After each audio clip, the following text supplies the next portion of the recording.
Will you be affected by the debt ceiling crisis, specifically if you're on Social Security benefits?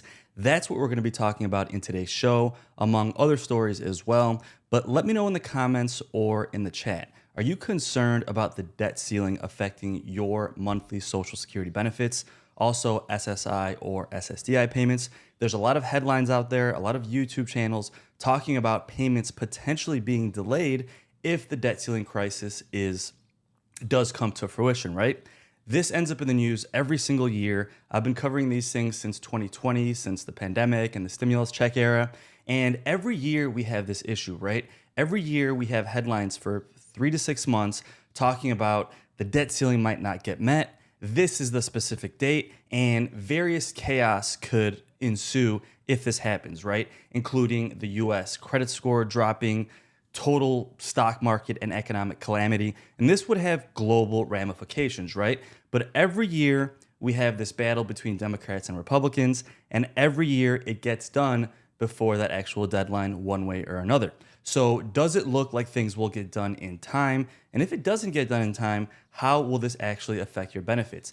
That's what we're going to be talking about in today's show. So, guys, let me know in the comments if you guys are worried about this. But just to quickly recap what's going on, as of this show, which is live right now, but you're probably watching this as a replay, President Biden and Republicans, along with Chuck Schumer and McCarthy, they're going back and forth with basically all the media saying there's essentially no progress here, right?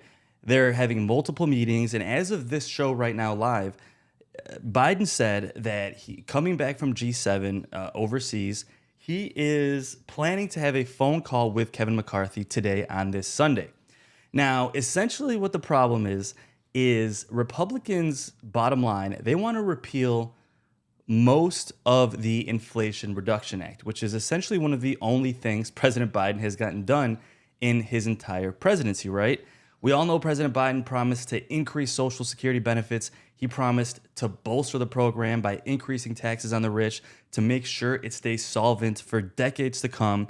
And we all know if this doesn't take place, which it hasn't yet, Social Security will be insolvent in the next 10 years. Not to say benefits would stop, but 10 years from now, if nothing gets done, benefits are going to be sliced by around 30% across the board, unless they increase benefits somehow by increasing taxes, or if they come up with some kind of plan to kind of lower benefits for the wealthy and then, sustain benefits for those who are lower income, right? But basically the problem is President Biden and Democrats, they don't want the entire Inflation Reduction Act to be repealed, right? That's not what they want.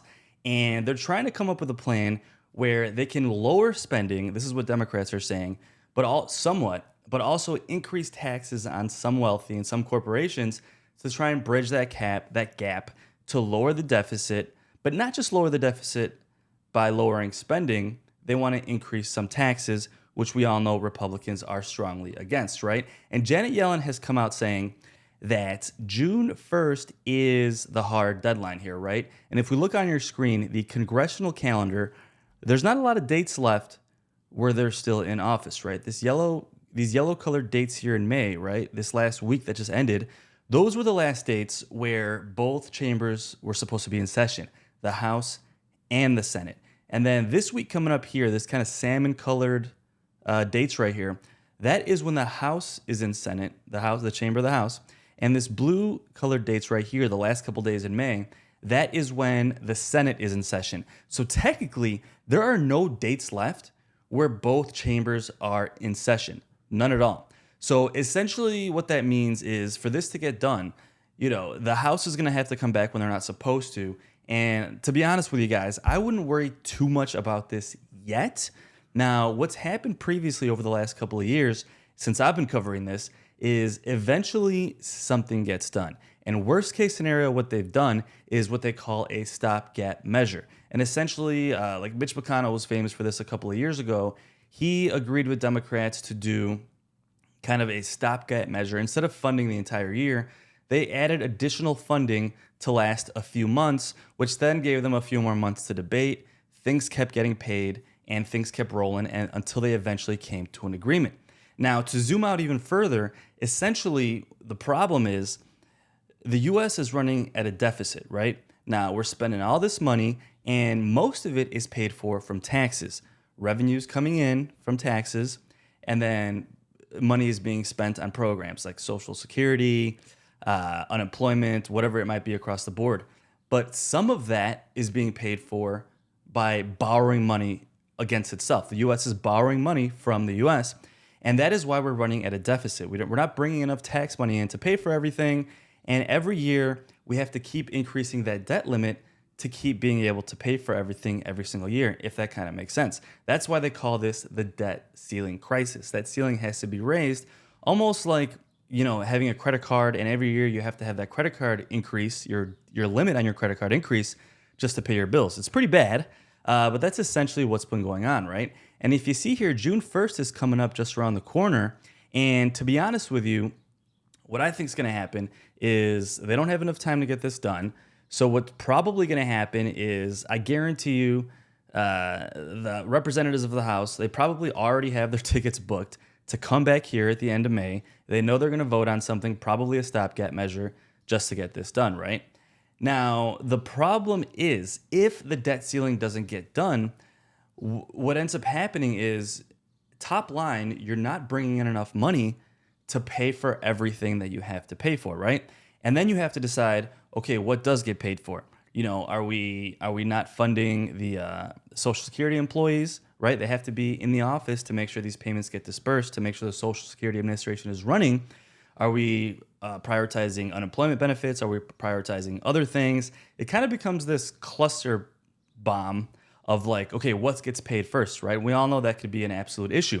So if that were to happen, yes, there is a potential that benefits would be delayed, even though, funding for Social Security payments isn't coming from general revenues, right? It's coming from the trust fund, and it's coming from the FICA taxes, which specifically go to Social Security and Medicare. Now, long term, the main problem with Social Security is what a lot of people refer to as the Ponzi scheme effect. And I don't think Social Security is a Ponzi scheme. Social Security is a great program, but essentially the way Social Security works is you have current people that are young and working paying into the system, and this is paying for people who are currently at the top of the pyramid and retired, actually pulling from their benefits. And this works well when the bottom of this pyramid keeps getting larger, right? And the problem is, right now, the pyramid is essentially flipped upside down. So when you have a lot more people collecting benefits than are paying into it, like an upside down pyramid, you start running at a deficit, and eventually you have the trust fund, running out of money. And once that trust fund runs out of money, then you start having to cut benefits, right? Now, Kevin McCarthy recently came out and he said he does not want to cut Social Security spending, he does not want to cut Medicare spending, and he does not want to cut defense spending, right? And this creates kind of an issue where if you look at all the other spending combined, if you look at Medicare, Social Security, Medicaid, defense spending, food assistance, military retirement, anti-poverty programs, unemployment, investments in research, healthcare, education, everything across the board.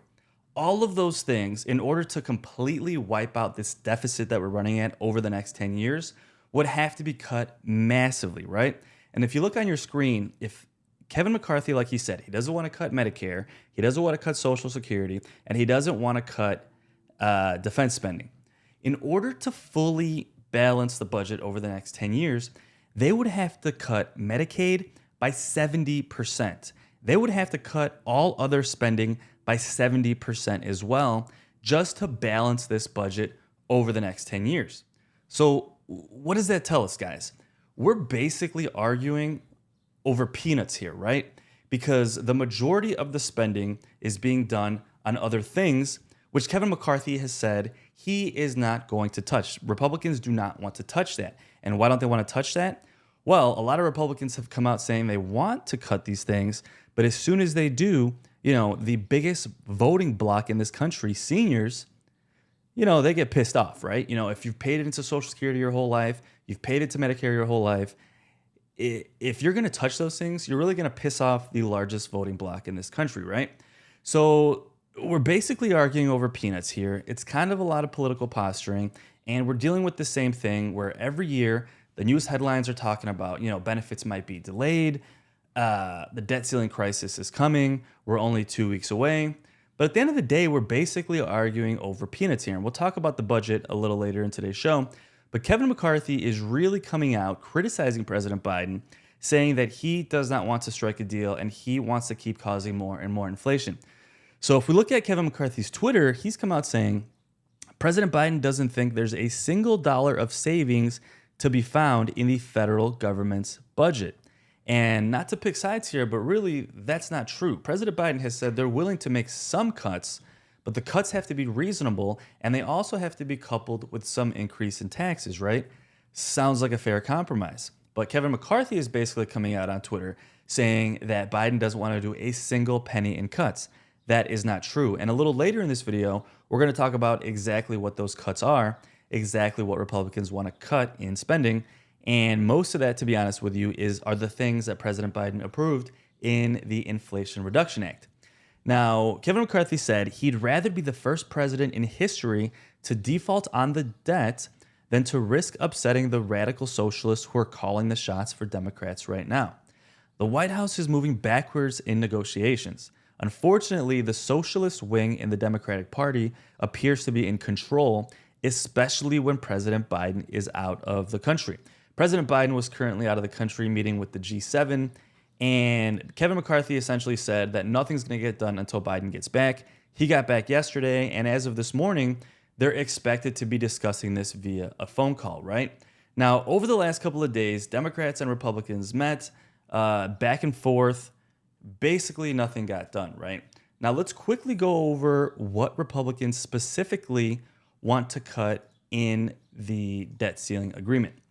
Now, and again, most of these things are things President Biden approved in the Inflation Reduction Act. Now, they want to limit federal spending. Bottom line here, right? They want to cut that top line spending.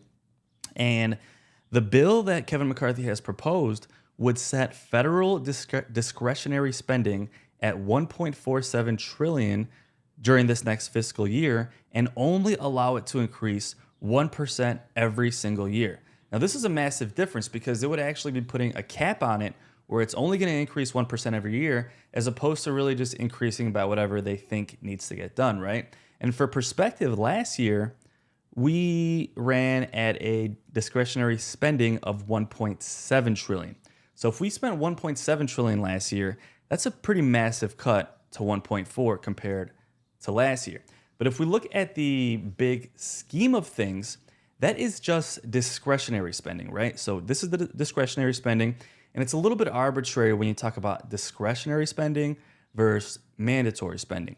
But in 2022, the discretionary spending was 1.7 trillion, but the overall spending, when you include everything, right, all the spending the US does, it was 6.2 trillion, right? So that's why I'm putting it in perspective here. They're trying to cut like 300 or 400 billion off the spending out of a $6 trillion budget. It's basically peanuts in the grand scheme of things, right? Now, that being said, they want to claw back COVID money, right? So there's about $30 billion, according to this article, that hasn't been spent from the various stimulus packages that Republicans want to claw back. And they're saying, hey, the money, the pandemic is over. This money wasn't spent. Let's claw it back, right? Now, on the one hand, that sounds logical. The pandemic's over. Let's go ahead and not spend that money. On the other hand, we have advocates saying, that money's already been budgeted for. Why don't we spend it for folks who are low income, folks who are, in the lower brackets of Social Security benefits, people who are, disabled, people who are unemployed, things like that. Let's just spend the money. It's already been allocated. Then we have the other side saying inflation's out of control. This money hasn't been spent. Let's go ahead and claw it back. At the end of the day, 30 billion out of 6 or 7 trillion, it's literally a drop in the bucket.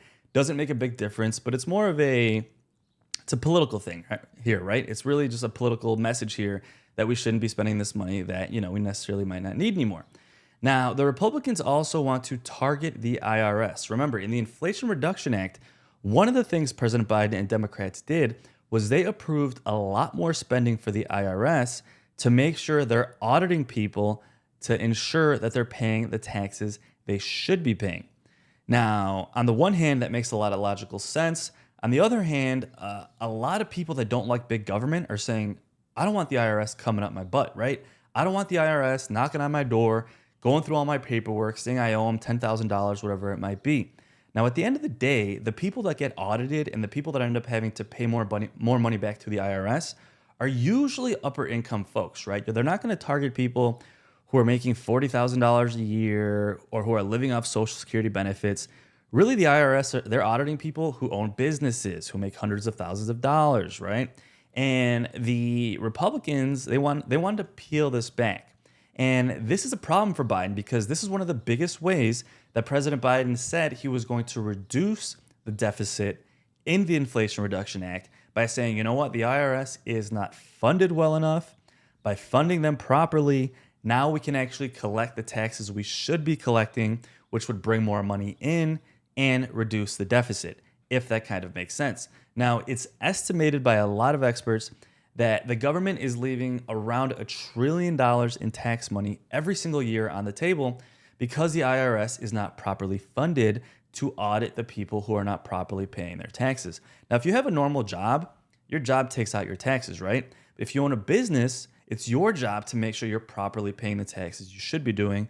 And this is where the IRS comes in with their audits. But this is one of the biggest things that Republicans are trying to peel back. Now, on top of that, which is also a massive issue, is the student loan relief. Republicans are trying to tie in the student loan relief that President Biden included last year. They're trying to pull that back and include this in this debt ceiling agreement. Now, it's also a massive problem for Biden, although in the next 60 days or so, we're expected to find out whether or not the Supreme Court says it is or isn't allowed. But Kevin McCarthy is trying to get ahead of that and basically say, you know what, Biden, if you want to avoid a debt ceiling crisis, if you want to avoid like this global economic calamity caused by this, you're going to have to agree to completely repeal the student loan relief that you passed last year, right? So that's another sticking point that President Biden does not want to agree to, that Kevin McCarthy wants to include in the debt ceiling agreement. Now, they're also going after renewables. And basically what that means is green energy, clean energy, electric energy development. And a lot of these things were tax credits that President Biden included in the Inflation Reduction Act. And apparently what they did is they included this last year in the Inflation Reduction Act. And they kind of tricked Joe Manchin into thinking it wouldn't be that big of a program. But then the White House, once it was passed, started rapidly expanding that program to provide more and more tax credits, making more people and more vehicles qualify for this. And that really pissed Joe Manchin off, right? He kind of thought he got hoodwinked. And because of that, Republicans really want to peel that back, right? So McCarthy argues that the tax breaks distort the market and waste taxpayer money. The White House says the tax credits are leading to hundreds of billions of dollars in private sector investments, creating thousands of manufacturing jobs in the US, right? Not only do they want to do that, but they also want to make it easier to get permits. The Republicans want this to start creating more fossil fuel energy, right? Which Democrats say that's bad because you're going to create more pollution. This is really this ongoing argument, right? Joe Manchin, of course, he wants to get those permits as well because he's making millions of dollars working in the coal industry himself. Now, working requirements. This essentially has to do with people who are getting SNAP benefits, people who are getting Medicaid. There are some work requirements there, but Republicans basically want to expand this, right? And they want to include this in this debt ceiling agreement, saying, you know what, if you want to keep getting SNAP benefits, if you want to keep getting Medicaid, certain people are going to have to work a certain amount of hours per week. Now, one of the key elements of the GOP bill is expanded work requirements for recipients of federal cash and food assistance. Under current law, able-bodied adults under 50 with no dependents risk losing their food stamps or what they call SNAP benefits if they don't spend at least 20 hours in what they call work-related activities. Now, this doesn't just have to be work. This could be looking for work. It could also be work-related training, learning a skill so you can then get a better paying job. Now, this applies currently to people 50 years and younger. This already exists. And they want to expand this to people 55 years old and younger. Now, in addition, they want this to apply towards able-bodied adults without dependents who are on Medicaid, right? Now, currently there is no requirement to be on Medicaid and have to be, spend 20 hours a week in work-related activities. They want to expand this to Medicaid as well, which would basically kick a bunch of people off Medicaid. Now, there's two sides to this, right? On the one hand, it kind of makes logical sense, right? If you truly are an able-bodied American under 50 years old, you can work, you should be trying to look for work, right? That makes sense. Now, on the other hand of that, there's people who are disabled. There's people who, basically an able-bodied American is pretty subjective, right? So who's going to enforce this, right? Who's going to unfairly get kicked off of benefits when they really shouldn't have been kicked off in the first place? And that's what the White House is worried about, right? And then again, we also talked about the fossil fuel boost, basically saying that they want to increase domestic production of oil, natural gas, and coal to ease permitting restrictions that delay pipelines, refineries, and other projects. This is a massive thing that Joe Manchin's been pushing for years. Again, Joe Manchin makes his millions this way, and it's something he's really been pissed off about. Now, this was a huge issue over the last couple of years with, oil and gas prices going through the roof. It's not as big of an issue now with prices slightly coming down, still being too expensive for Americans, of course, but not as big of an issue as it was over the last couple of years. So that's basically where things stand today. But right now, basically what we have is a stalemate. And a lot of people are talking about, okay, is this going to affect your Social Security benefits? Will you be affected if there is a debt ceiling crisis? And will there even be one or not? So first of all, like we said earlier in the video, every year we talk about this. Every year there's these massive headlines saying, the government's going to default on its debts. Our credit score is going to go into the toilet. This is going to cause global economic calamity. And potentially things are going to happen like your Social Security benefits will be delayed because if all of a sudden the government isn't bringing in enough money to pay all its bills, how are we going to keep the lights on at the Social Security Administration? How are we going to pay for the employees who are administering these benefits? How are these things going to get done? And this is a valid point. Now, despite the fact that there is a trust fund where you could pull from, how is that going to happen if the employees aren't getting paid, right? And if this does happen where we're not bringing in enough money, it's going to be a cluster bomb, right? Where's the money going to go? There's not enough money overall, right? So what's not going to get done? Are Social Security benefits not going to be administered? Are the police force not going to get paid? Is there going to be no police on the streets patrolling because they're going to go on strike if they're not getting paid? What is the cluster bomb that's going to take place if this actually happens? But like we said earlier in the video, I've been covering this stuff for 3 years now, right? And every year we talk about the debt ceiling being an issue. Every year there's millions of headlines, and every year eventually it gets done. Now they are pushing pretty close to it, like we talked about earlier. June 1st is the expected dates when they expect the money to start running, the U.S. to run out of money, which is just about a week from now. But they typically always figure something out, right? And what's happened recently is Mitch McConnell, when he was the Republican Senate Minority Leader, which he still is, he agreed with Democrats to say, okay, you know what? We're going to do a stopgap measure. We're going to fund the government for 3 more months so we could come up with a solution to eventually get this done over the next few months. So honestly, in my opinion, if you ask me, a stopgap measure is probably the most likely outcome that's going to happen right now. Although we don't expect both chambers to be back in session in the next 2 weeks. Most likely the House will come back. They're going to book their tickets. They probably already have them booked, guys. I'm telling you. The representatives of the House, they probably already have their tickets booked. They're planning on being there the last week of May, and they're going to vote for some kind of a stopgap measure to make sure this gets done. Now, if it doesn't get done, which is highly unlikely, highly, highly unlikely, but if it doesn't get done, there is a chance this would turn into a complete cluster bomb. And like I said, you're basically not going to be bringing in enough money. Think about it like your household, right? Let's say you make $1,000 a week and you have $1,000 a week in expenses. Then all of a sudden you get laid off and you're getting unemployment and you're getting $500 a week. Okay, you have to divvy up that money. What do I pay for? What don't I pay for? I pay my rent, I pay my car payment, I don't pay my credit card. Now my credit card's behind. That's what the government would have to figure out, which we all know the government is a cluster bomb itself. And, there's genuine worry there, right? If this were to take place, there is a potential that your benefits would be delayed. But again, it's probably not going to happen, right? So all these headlines, I mean, they're scary, they freak people out, but I wouldn't be too worried just yet.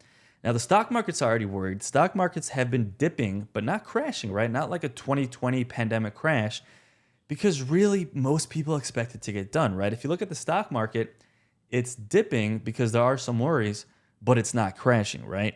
And if there's ever going to be a debt ceiling that's probably not going to get done, you're probably going to see the stock market crash significant in a major, major way.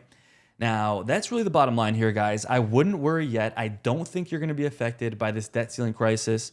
We'll keep you posted. My plan right now is to make a video every weekend. That's going to be my new schedule. So for those of you who have been following the channel for a few years, thank you so much for supporting my work. I know I haven't been consistent, but every week we're going to make a video, probably Saturday or Sunday. So just keep an eye out for those videos. And I also quickly want to recap that this discretionary spending that they're arguing over is really a drop in the bucket. Again, in 2022, the federal government spent $1.7 trillion in what they call discretionary spending. But when you take into account all of the spending, which includes discretionary and mandatory, they spent over $6.2 trillion, right? So $1.7 trillion out of 6.2 is a small fraction, right? I believe it's somewhere around 15%. So we're really arguing a pretty minuscule amount of money here, but it's causing all of this stress.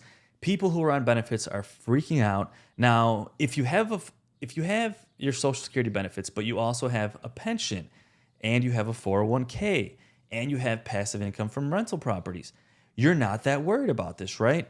But if you're someone who is solely surviving off Social Security benefits or solely surviving off SSI or SSDI payments, I mean, you have a valid reason to be freaking out about this, right? But I just want to say, I really wouldn't worry just yet. Again, we'll see how things pan out, but I will keep you posted as things develop. Now, since we have the pie chart up here, I just want to share that, although I agree that too much is spent on military and defense, it's not as much in proportion as people say, right? People say, we spend half of our entire spending on military, but really it's only half of our discretionary spending. Now, if you look on your screen, the blue side of this pie is military spending, right? And that is about half of the discretionary spending.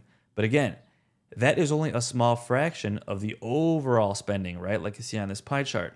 So really, we're not spending half of our spending on military. We're spending half of our discretionary spending on military, which is a much smaller fraction of the overall spending. Now, this pie chart is really interesting. If you look at the pie itself in the center, that circle, that is spending, right? And I'm sorry, that is revenue. And then the outer ring, this blue ring here, that is spending. So we're bringing in about 2.6 trillion from income taxes, another 1.4 from payroll taxes, which is, FICA for Social Security and Medicare. Then we're bringing in, 400 billion from corporate taxes, and then estate taxes, all these things. And then overall, we're running at about a $1.3 trillion deficit. That's the red right there. And then the blue ring around the outside, that's showing you that we're spending about 800 billion on defense, another 300 billion on VA benefits, basically $1 trillion on military, 1.2 trillion on Social Security, 600 billion on education, 800 billion on income security, which I believe is mostly unemployment, things like that. We have SNAP benefits, all these things. So really the pie gets cut up into 1,000 different pieces, right?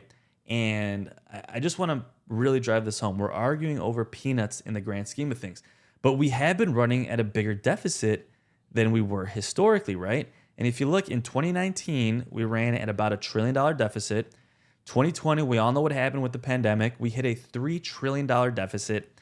Then 2021, we dipped to about 2.8.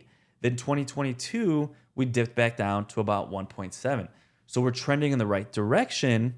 And over the next 10 years, they expect this to hover around 1 to 1.5 trillion. But if we look historically, that's a lot higher than it's been before. And that's a problem for the US, right? Long term, the US cannot keep running at this crazy deficit if they're going to maintain, their dominance globally. And so the Republicans have a point, right? So although the Democrats have a point, the Republicans have a point as well. And if we look historically, the deficits were under 500 billion. You see, 2007, it was around 200 billion, then 500 billion. Then when we hit this recession, right, the Great Recession, then we really ramped up to a large deficit of 1 trillion, 1.5 trillion for many years, just so we could stimulate the economy and get back to a good place.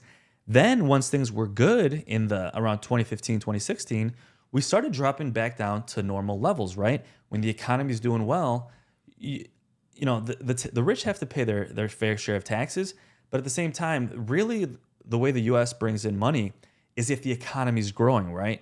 You're taxing people, but there's growth, right? People are making more money, so they're paying more taxes because they're making more money. The U.S. is growing. The U.S. is maintaining their global dominance. Things were going well. Then even before the pandemic, when Trump did his Tax Cuts and Jobs Act, and that became law, the deficit started spiking up pretty significantly, right? Back to $1 trillion in 2019. This is even before the pandemic, right? Before the pandemic. So when Republicans talk about cutting spending, the Democrats have a point, right? Why are we just cutting spending when we could also increase taxes? Look at these taxes that Trump cut. It really did increase the deficit, right? And if you look at historically, you want to be below 500 billion of a deficit. I mean, really, you don't want to be the deficit, right? You want to pay your bills. But if historically we're under 500 billion, then Trump did his Tax Cuts and Jobs Act. We started spiking back up to $1 trillion again. Then we all know the pandemic hit and all heck broke loose when it came to the deficit. So basically, the Republicans have a point, the Democrats have a point, but they really have to come to a compromise. And guys, I really want to drive the point home. If you're worried about the debt ceiling crisis, I wouldn't worry quite yet. There's probably going to be some sort of a stopgap measure.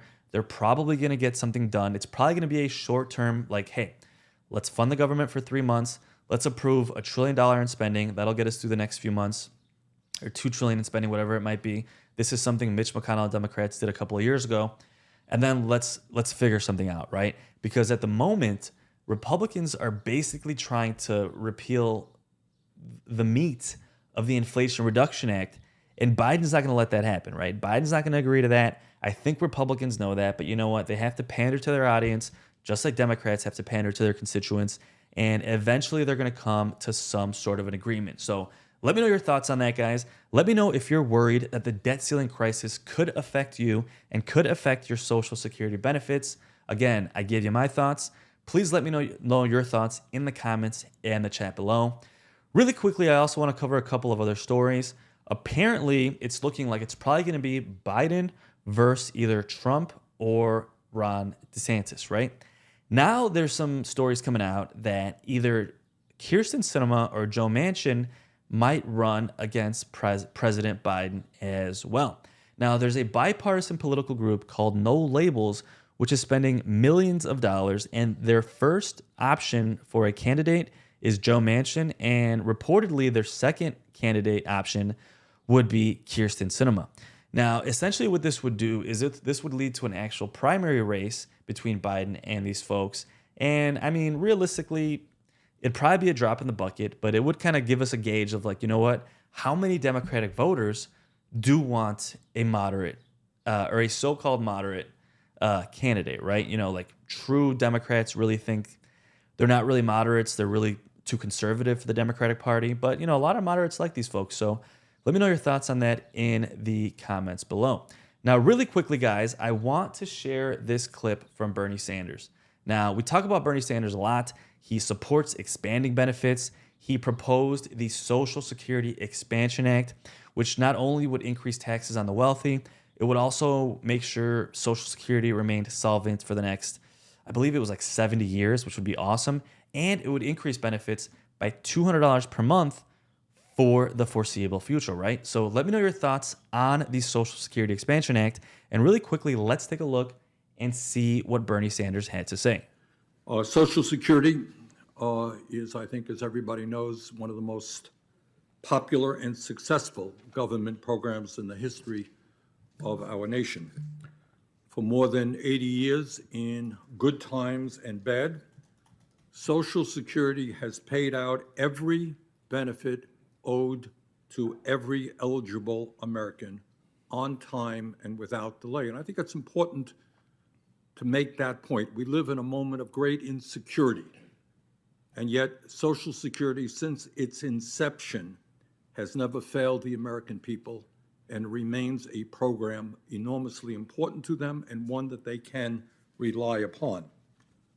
Not once over more than 8 decades of operation, not during the pandemic that we're in, not during the Wall Street crash, has anyone ever received a letter or a phone call from the Social Security Administration saying, sorry, the economy is not doing well, we need to cut your benefits? Never happened. And if I have anything to say about it, it never will happen.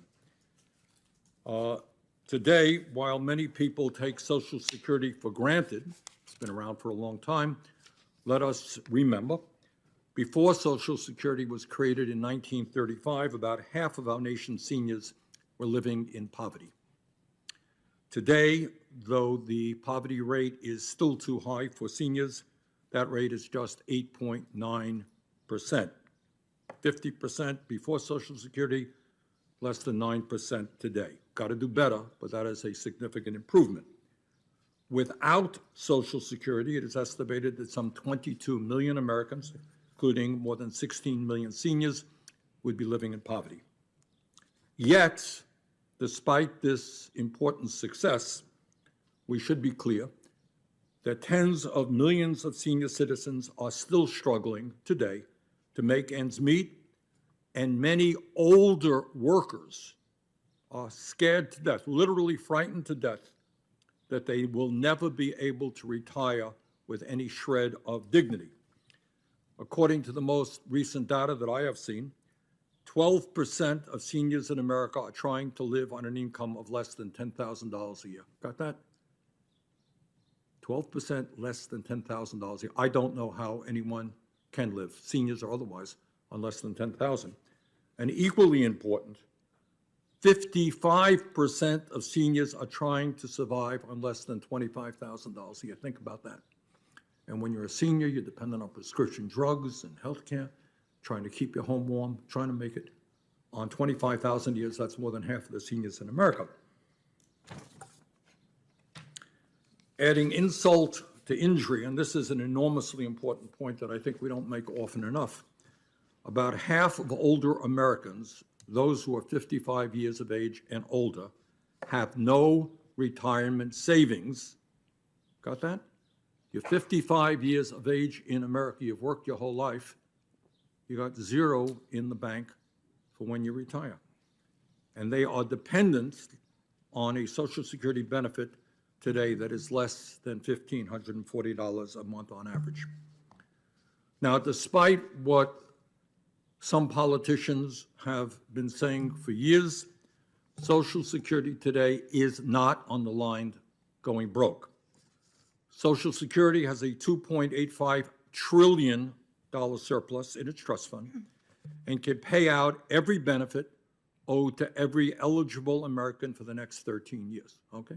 Social Security, you pay out all your benefits for the next 13 years. But what the actuaries want, what I want, what I think most people want is more than 13 years. The actuaries talk about 75 years being the kind of number that we should have as we go forward.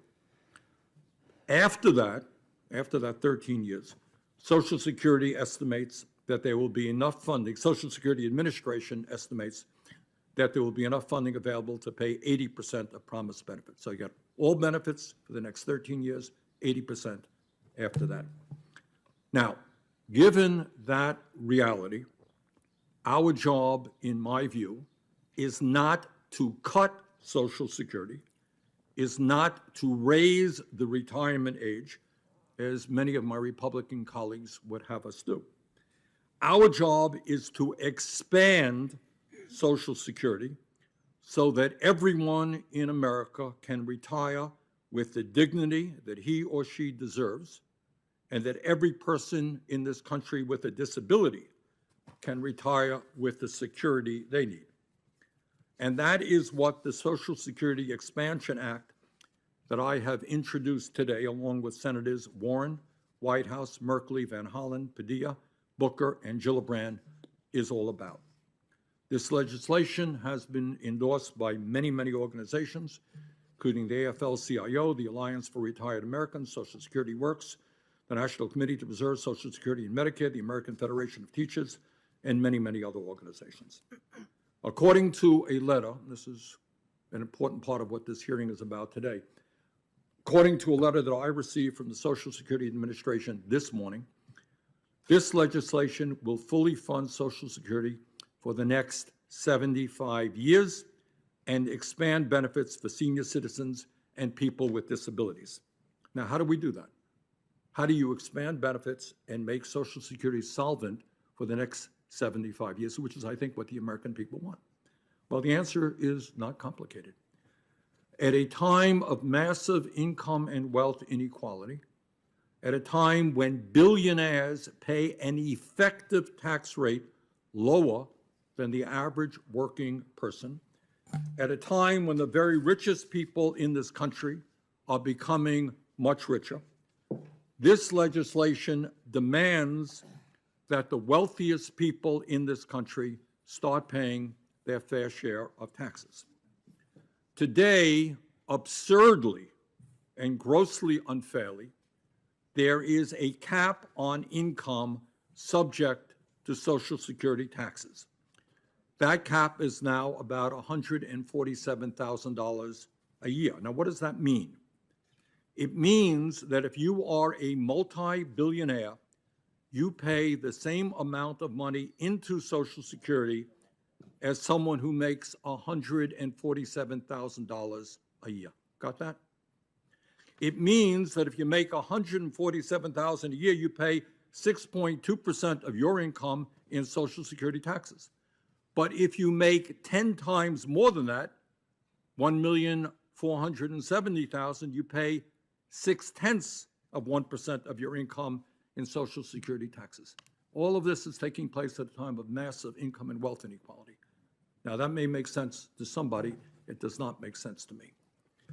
Our legislation applies the Social Security payroll tax on all income, including capital gains and dividends, for those who make over $250,000 a year.